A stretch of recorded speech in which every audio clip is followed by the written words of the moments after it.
Next है मुस्लिम इद्दत period. मुस्लिम इद्दत period, इसमें मुस्लिम personal law शरीयत एप्लीकेशन एक्ट 1937 लगता है। कौन सा लगता है? मुस्लिम पर्सनल लॉ शरीयत एप्लीकेशन एक्ट 1937। ये जो मेन लॉ है इंडिया में मुसलमानों का, जो भी पर्सनल लॉ है वो सारा इसी में से है। It's a guiding force for Muslims. तो एज फार एज इद्दत पीरियड इज कंसर्न, ये क्या होता है? ये वेटिंग पीरियड है मुस्लिम वाइफ का। एक बार उसकी जो निकाह जो है, डाइवोर्स हो गया, तलाक मिल गया पहले पति से, उसके बाद नाल दी नाल या उसके बाद इमीडिएटली वो शादी नहीं कर सकती, दूसरा निकाह नहीं कर सकती। कुछ वेटिंग पीरियड में से उसको निकलना पड़ेगा, कुछ गैप में से उसको, सो एज टू इंश्योर, ये सुनिश्चित किया जाए कि उसकी जो पेट में जो बच्चा है तो पिछले हस्बैंड का उसके पेट में बच्चा ना हो। पता लग गया? तो फ्यूचर हस्बैंड के लिए ये निश्चित करने के लिए जरूरी है वो 3 महीने का वेटिंग पीरियड। पता लग गया? तो उसमें क्या है, जब पहले 2 तरीके के तलाक होते हैं, एक तो होता है तलाक हसन और एक होता है तलाक Ahsan. This is the most approved form. तलाक अहसन क्या है?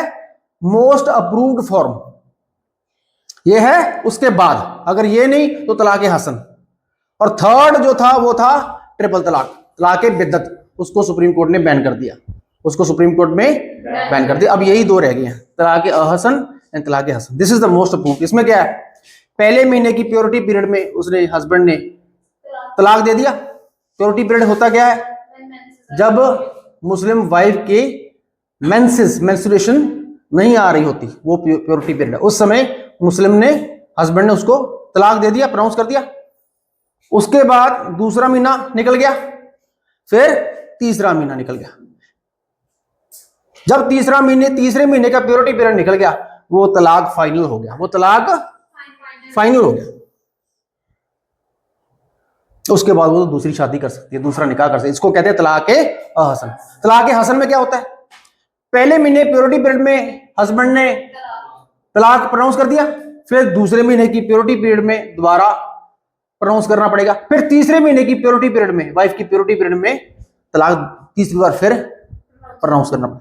जब तीसरा प्रोनाउंस कर दिया वो फाइनल हो गया।